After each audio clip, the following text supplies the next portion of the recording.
Bonjour tout le monde et bienvenue dans cette deuxième capsule relative à tout ce qui est premiers soins en milieu tactique, dégradé et domestique. Alors aujourd'hui, on va parler de la couverture de survie et de la gestion de l'hypothermie, savoir c'est quoi l'hypothermie, quand est-ce que ça devient dangereux et surtout ce qu'il y a lieu de faire pour essayer de garder au maximum la température d'un blessé en attendant les secours. C'est parti!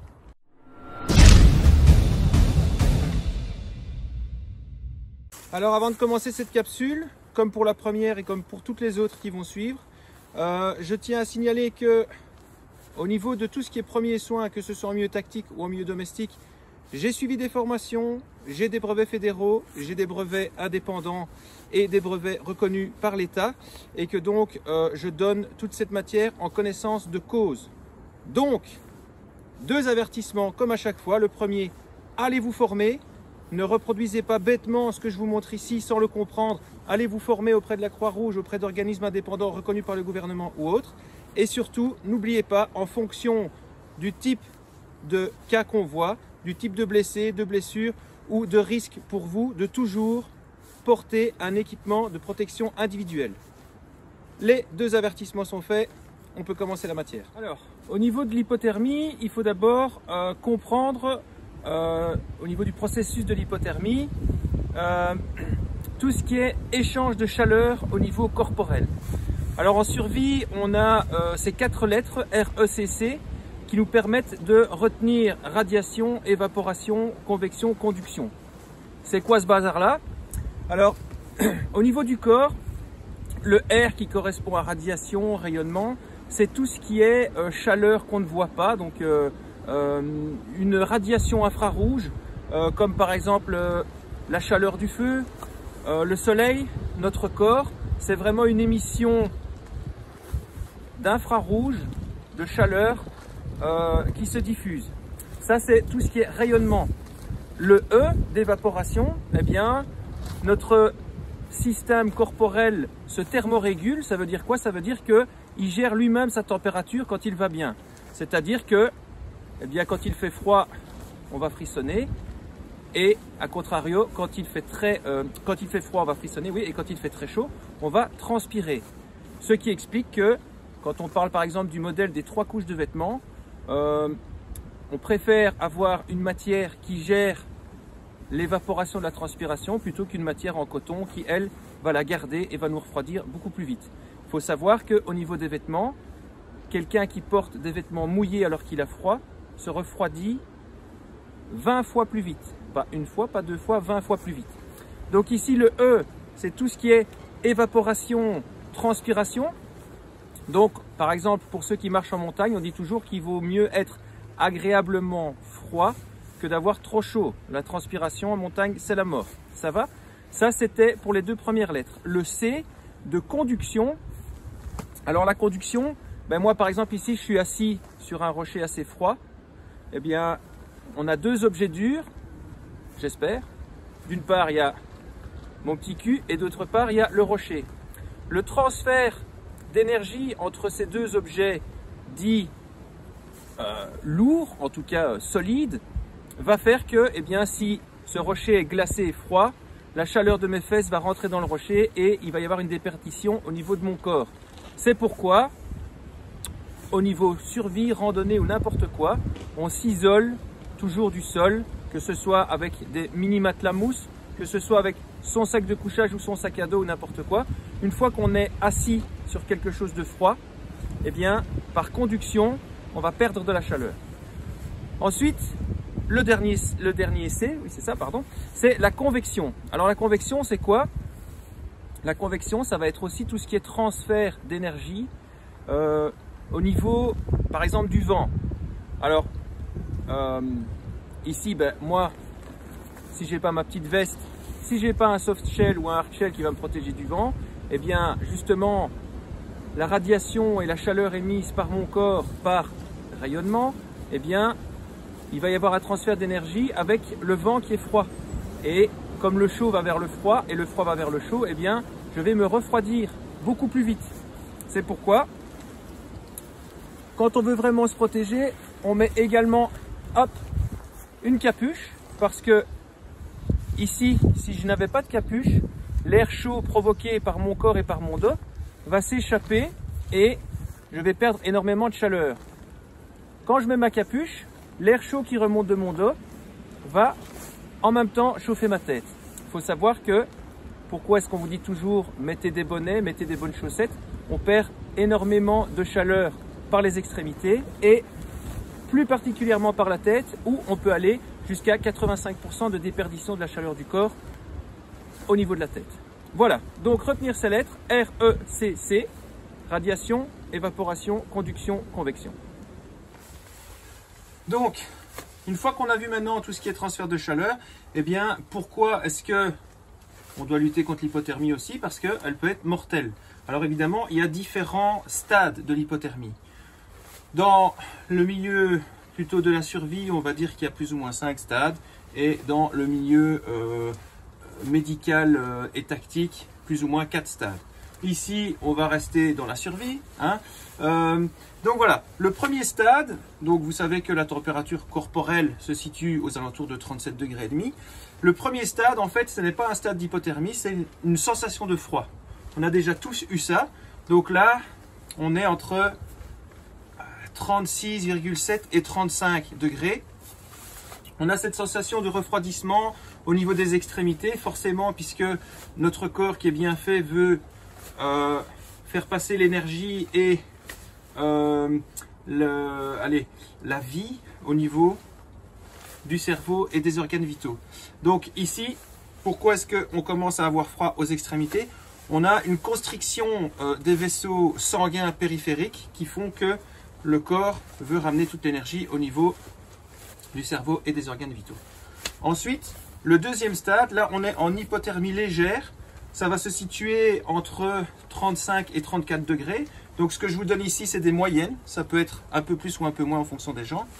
Là, on a vraiment les mains engourdies, les mains insensibles, ce qui veut dire une perte de dextérité. Donc au niveau survie, allumer un feu avec un fire steel ou faire des nœuds de façon précise, on oublie. On commence à avoir un peu les perceptions altérées. Donc là, ça commence un petit peu à craindre, on va dire ça comme ça. Le troisième stade, là on est en hypothermie modérée. On va se situer dans une tranche entre 34 et 32 degrés. Donc là c'est la conscience qui est altérée. On a une chute de la tension artérielle. La peau commence à devenir un peu bleutée. Et là par exemple, bien, le système locomoteur commence un peu à déconner. Donc si quelqu'un ne nous aide pas à marcher, on va déjà avoir du mal à marcher. Il faut savoir que à partir de 32 degrés au niveau du corps, on commence la descente aux enfers. Ça, c'était pour le troisième stade. Le quatrième stade, lui, c'est l'hypothermie, on va dire, sévère, profonde. Là, on est entre 32 et 25 degrés. Alors, il faut savoir qu'à partir de 27, on a la possibilité de déjà tomber dans le coma. Les pupilles sont dilatées, le pouls est faible, et là, c'est la descente aux enfers. Donc il faut vraiment une prise en charge rapide par des services de secours pour pouvoir s'en sortir. Ensuite, on a le dernier stade, le stade presque mortel, si j'ai envie de dire ça comme ça. C'est vraiment l'hypothermie majeure, en dessous de 25 degrés. Là, on est en coma profond, les muscles commencent déjà à se rigidifier. Et là, si on n'a pas une assistance tout de suite, c'est la mort. Alors, il faut savoir que déjà, comme ça, même avec assistance, il y a beaucoup de chances pour que ce soit la mort. Néanmoins, on dit toujours que tant que la personne n'est pas réchauffée et morte, elle n'est pas morte. Voilà. Donc retenez qu'il y a bien ces 5 stades. Plus vous allez connaître, entre guillemets, au niveau théorique, les stades de l'hypothermie, plus vous-même, vous pourrez vous gérer, au début en tout cas, en disant, ben voilà, je commence un petit peu à avoir un refroidissement, je vais mettre ma veste. Là, on est dans le premier stade. Le deuxième stade, j'ai les mains engourdies. Quand j'appuie dessus, je sens plus rien. Mais voilà, perte de dextérité, là, on est vraiment, il est temps de faire un feu, il est temps de se réchauffer parce que ce qui s'annonce ne va pas être bon. Voilà. Donc, importante notion théorique de ces différents stades de l'hypothermie pour pouvoir gérer des personnes en difficulté sur le terrain ou pour pouvoir s'autogérer. on a vu les 5 stades de l'hypothermie. On sait que l'hypothermie, ben, c'est quand on a froid et qu'il y a un risque potentiellement mortel. Maintenant, qu'est-ce que ça entraîne au niveau physiologique? Alors ici, on va faire un tout petit peu de théorie un peu plus poussée. C'est juste à titre d'information. C'est pour vous expliquer justement l'importance de réguler sa température si notre auto-thermorégulation ne fonctionne plus suite à des événements extérieurs, à des accidents ou à un froid majeur. Donc l'hypothermie, elle entraîne quoi dans le corps? Elle entraîne, on va dire, 4 choses essentielles au bon fonctionnement de la température. Elle réduit la synthèse des facteurs de coagulation. Donc ça, je vous parle d'une personne blessée qui serait en hémorragie massive ou secondaire. Elle diminue la fonction plaquettaire, donc quand on avoisine les 34 degrés au niveau du corps. Elle augmente la fibrinolyse. Alors la fibrinolyse, c'est quoi? La fibrinolyse, c'est un processus de dissolution de caillots sanguins sous une action de la plasmine, qui est une protéine qui se charge de ça. Pas important de le retenir, mais il faut savoir que c'est ça que ça provoque. Et ensuite, on a une diminution de l'activité enzymatique. Encore une fois, un terme médical, mais donc une diminution de l'activité enzymatique de la cascade de la coagulation.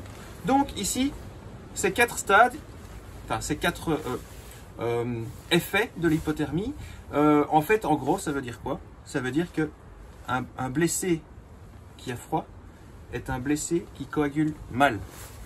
Et un blessé qui coagule mal est un blessé qui meurt. Alors, au niveau de ce que ça peut engendrer sur le corps, il faut savoir que sur le terrain, tout degré qui est perdu ne se récupère pas. Ça va? Que ce soit avec une couverture de survie ou pas, au niveau des hypothermies sévères, si on perd un degré, on va mettre une couverture de survie pour garder les degrés qui ne sont pas encore perdus, mais la couverture de survie ne va pas vous apporter de la chaleur. C'est un peu comme un sac de couchage. Les gens sont persuadés que le sac de couchage va leur tenir chaud. C'est faux. Le sac de couchage garde votre température corporelle. C'est pourquoi on vous dit en survie, quand vous avez froid, de faire 2-3 abdos ou 2-3 pompes dans votre sac avant de dormir pour que votre corps produise un peu de chaleur et que cette chaleur vous englobe avec le sac de couchage.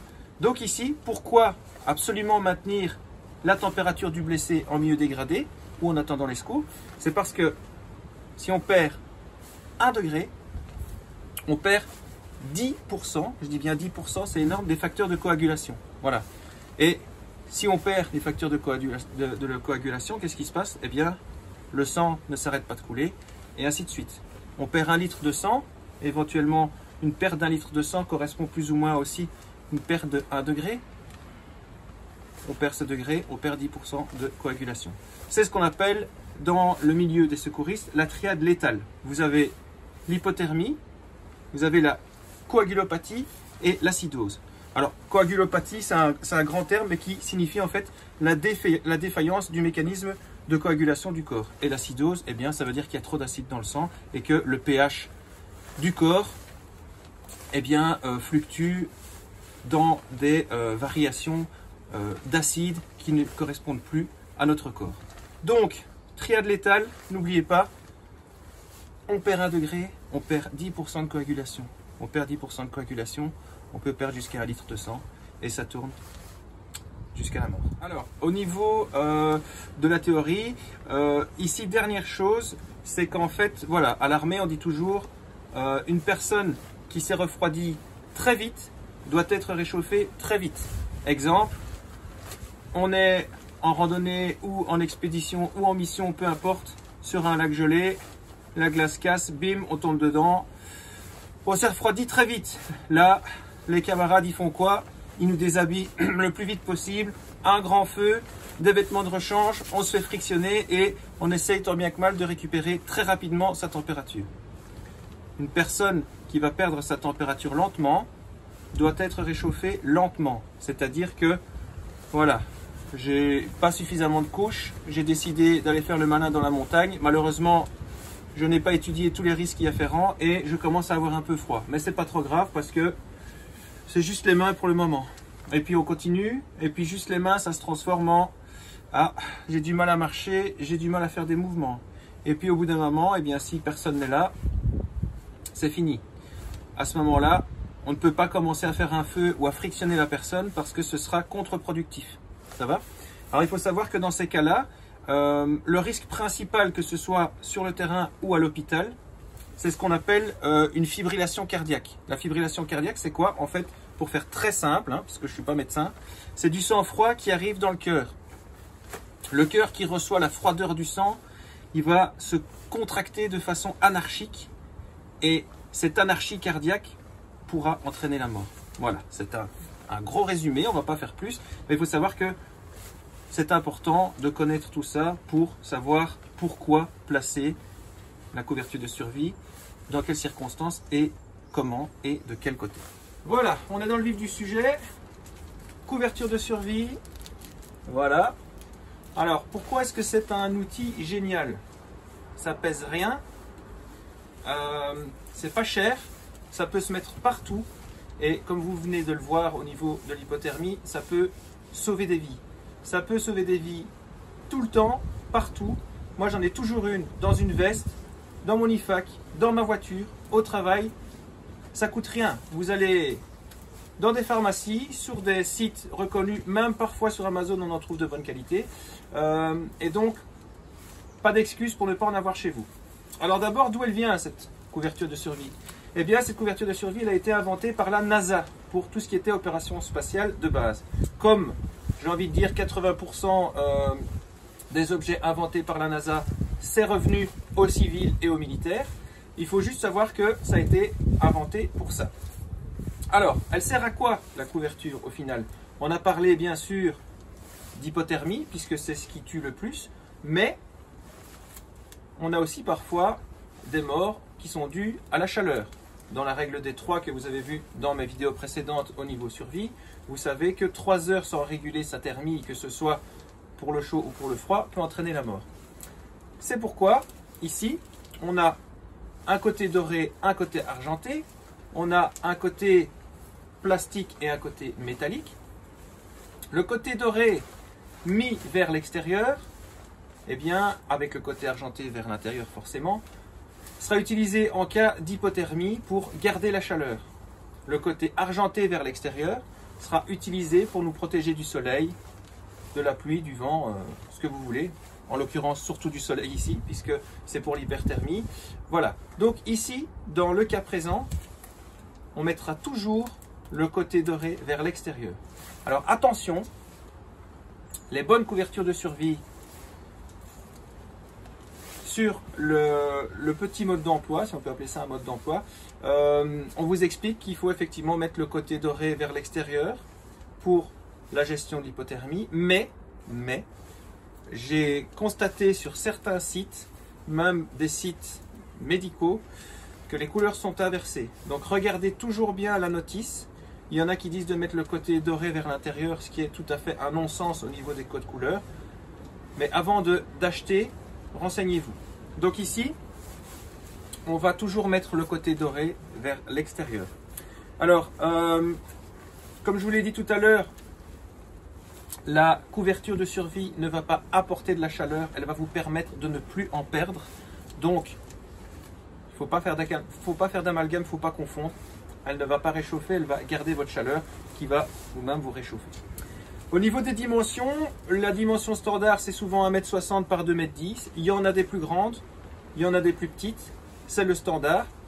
Elles sont très fines, alors il y en a qui sont mi-lourdes, qui sont un peu plus résistantes mais qui pèsent plus. Et alors il y a les couvertures qu'on utilise comme bâche aussi en survie, qui sont vraiment des couvertures de survie lourdes, où là on n'a qu'un côté pour tout ce qui est l'hypothermie et la gestion du froid, et l'autre côté pour tout ce qui est éléments extérieurs. On peut faire un abri, on peut s'isoler du sol, ce genre de choses. Voilà, ça c'est important à souligner. Alors, elles sont réutilisables. Alors, souvent, après une fois on les jette, forcément quand on est en milieu dégradé, qu'elles sont peut-être remplies de sang, ce genre de choses, c'est poubelle. Si vous l'avez utilisée une fois dans votre voiture, vous pouvez très bien la replier. Elle ne rentrera plus dans le sac, mais elle sera quand même réutilisable. Jusqu'au jour où elle aurait été trop utilisée et que le côté métallique se sera un peu abîmé. À ce moment-là, vous le verrez, il y aura des taches au niveau de la bâche et de la couverture et on verra à travers. Ça, c'est important. Alors, deuxième utilisation, avec le côté doré vers l'extérieur, c'est souvent marqué aussi sur les modes d'emploi. Quand on est par exemple dans la neige ou même dans la nature et qu'on veut être vu par les secours, eh bien, que ce soit pour refléter le soleil ou pour faire vraiment contraste au niveau du milieu dans lequel on se trouve, eh bien, c'est super aussi. Voilà. Quelques contre-indications.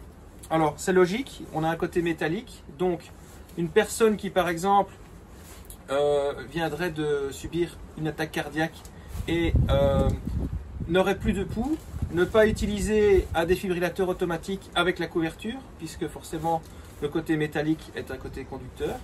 Pareil, en cas d'orage, évitez d'aller courir tout nu sous la pluie avec la couverture parce que ça peut vous jouer des tours. Et alors aussi, en survie, il y en a beaucoup qui parlent de la position de la tortue. Alors, moi, j'en parle également dans mon école avec une couverture de survie lourde. Avec celle-ci, si vous décidez de faire cette fameuse position de la tortue qu'on verra dans un autre tuto, et que vous décidez, comme Mike Horn, d'allumer une petite bougie chauffe-plat pour gagner 10 degrés à l'intérieur, ça marche, on gagne 10 degrés à l'intérieur. Mais si vous enflammez la couverture ici, eh bien vous faites une torche humaine. C'est aussi simple que ça. Dernière, pas contre-indication, mais attention avec ça. Attention que forcément, comme c'est du plastique, eh bien ça vous empêche d'évaporer. Et que donc, si vous décidiez par exemple de vous enfermer complètement dedans pour ne pas avoir froid, eh bien vous pourriez mourir d'asphyxie. Voilà. On a vu les indications, les contre-indications, et bien maintenant on va voir comment mettre cette couverture de survie. Alors juste avant la mise de la couverture, eh bien il faut savoir que ici à chaque fois j'isole les ateliers. Par la suite on fera vraiment un protocole qu'on utilise auprès des forces de l'ordre, un pense-bête qui va vous donner différentes lettres à respecter dans l'ordre des priorités. Il se fait que l'hypothermie se trouve, la gestion de l'hypothermie en dernier au niveau de ce protocole, mais ils l'ont mis en dernier parce qu'il fallait un ordre des lettres. Mais on dit bien que la gestion de l'hypothermie, on appelle ça le PPP, protocole de prévention précoce. À savoir que à chaque fois que le temps passe, si des vêtements sont humides, si la personne est dans une flaque, si elle n'est pas isolée du sol, pas isolée du vent, de la pluie, etc., eh bien, c'est des degrés qui sont perdus. Donc, même si on doit mettre un TQ en urgence, eh bien, une fois qu'on a mis le TQ, avant de passer à autre chose, on va peut-être essayer de surélever la victime par rapport au sol. Ou, ah, il pleut, attention, eh bien là, on peut la mettre sous une bâche ou sous un abri ou autre chose, on le fait. Donc, protocole de prévention précoce, depuis le début d'une prise en charge pour le conditionnement d'un blessé, on va à chaque fois avoir à l'esprit, est-ce que au niveau de sa température, on ne peut pas gagner de l'isolation quelque part. Alors, pour savoir si sur le terrain un blessé est chaud ou froid, on va utiliser la partie de l'avant-bras la plus fine. Donc on a la peau la plus fine ici, qui sera le meilleur indicateur de, on va dire, température approximative. On va toujours avoir un aperçu, est-ce que la personne est chaude ou froide, hot or cold. Voilà. Pour ce faire, on va venir placer sur le visage l'avant-bras ou entre les omoplates, comme ça. Si nous-mêmes avons une sensation de froid ou en tout cas pas de chaud, eh bien, il est fort à parier que la personne a froid. Si on a une sensation de froid, eh bien là, on est quasi certain qu'elle commence une hypothermie. Donc retenez bien ces lettres PPP, protocole de prévention précoce. Vous avez vu mon petit sac de tout à l'heure, eh bien ça c'est la couverture dépliée. Alors vous voyez que déjà que ça fait énormément de bruit. Une fois qu'elle est dépliée, eh bien nous avons bien ce côté doré qu'on mettra vers l'extérieur pour l'hypothermie et ce côté argenté qu'on mettra vers l'intérieur pour l'hypothermie. Alors on va venir prendre le côté le plus long. Voilà. Et une fois que j'ai ce côté le plus long, je vais venir chercher le milieu. Une fois que j'ai le milieu, je le garde. Et ici, je vais venir faire quoi? Une fois que j'ai mon milieu, je vais monter hop, d'une vingtaine de centimètres pour réaliser un nœud. Ce nœud va servir de guide, d'une part pour le placement de la couverture sur le blessé à conditionner. Et d'autre part, ce sera le dessus de son bonnet. Alors avant la démonstration de fin, encore une fois ici, on va dire qu'il n'y a qu'une seule école, mais il y en a parfois qui essayent d'un petit peu modifier les choses. La couverture de survie se met à même le corps. Alors, à même le corps, ça veut dire vraiment contact peau-couverture. Cela dit, si on a peur qu'éventuellement il y ait une attente trop longue et que la personne éventuellement puisse transpirer, puisque ça reste du plastique, on peut éventuellement la mettre au-dessus du t-shirt. Mais il faut savoir que la mettre au-dessus des vestes, comme on voit parfois dans les films, ou même quand parfois les pompiers donnent ça à des personnes âgées qui attendent dans la rue parce qu'il y a eu un incendie, c'est d'abord un réconfort psychologique et ensuite ça sert quoi? À isoler de l'extérieur du vent et de la pluie. Mais en aucun cas, comme ça, on va garder la chaleur du blessé. Donc ici, pour garder la chaleur du blessé, on va mettre à même la peau le côté argenté avec le côté doré vers l'extérieur. Très très important, contact de la peau. Une fois que j'aurai placé cette couverture, eh bien, comme je vous l'ai dit tout à l'heure au début de la vidéo, le principal à couvrir dans le corps, c'est quoi? C'est l'ordinateur central et les organes vitaux. Ensuite, s'il nous reste un peu de couverture, on va essayer de faire le reste. Et après, je vais toujours me poser ces questions. Comment est-ce que je peux mieux isoler le blessé du sol, du froid, du vent et de la pluie? Une fois que tous ces éléments sont pris en compte et qu'il a sa couverture de survie, à votre niveau, vous avez fait tout ce que vous pouviez. Voilà, donc ici, il fait froid. Vous avez vu, j'ai fait mon nœud au milieu de la partie la plus longue. Et côté doré vers l'extérieur, je vais venir placer à même la peau, le long de la colonne vertébrale, ma couverture en faisant remonter le nœud. Hop. Une fois que j'ai attrapé le nœud ici, ça va me servir à faire un bonnet pour la victime et ensuite je vais venir hop, faire tout le tour au niveau de son corps pour couvrir ses organes vitaux. Ensuite, je referme. Ici, il a une capuche en plus. Je peux remettre la capuche. Et une fois qu'on est dans l'autre sens ici, voilà, je vais venir chercher tout ce qui est hop, organes vitaux pour les réchauffer. Si jamais j'ai encore un petit peu de couverture, eh bien, à ce moment-là, je viendrai les mettre en dessous des fesses du blessé, éventuellement directement dans le pantalon à hauteur des parties génitales de l'âne et des fesses. Voilà. Donc ici, vous avez vu la partie hop, dorée vers l'extérieur. J'ai fait mon œuf de Pâques et j'ai gardé, bien sûr, le visage découvert pour qu'il puisse respirer. J'ai profité de la capuche pour la remettre aussi et hop, ici, j'ai remis à même le corps. Mon blessé est conditionné au niveau hypothermie en attendant les secours. Je peux passer à autre chose. Voilà, et bien c'est ici que s'achève cette deuxième capsule sur les soins médicaux en milieu tactique, dégradé et domestique. D'autres viendront de plus en plus, j'espère. Encore une fois, eh bien, si ça vous a plu, mettez-moi un petit pouce vers le haut. Si vous avez des remarques ou des griefs à formuler sur des incompréhensions ou toute autre question que je n'aurais pas abordée au niveau de l'hypothermie et qui vous semble important, n'hésitez pas. Et puis pour le reste, eh bien, je vous rappelle encore l'équipement de protection individuelle quand vous agissez sur des blessés à conditionner pour ne pas vous-même vous mettre en danger. Et surtout, allez vous former. Voilà, j'en ai terminé.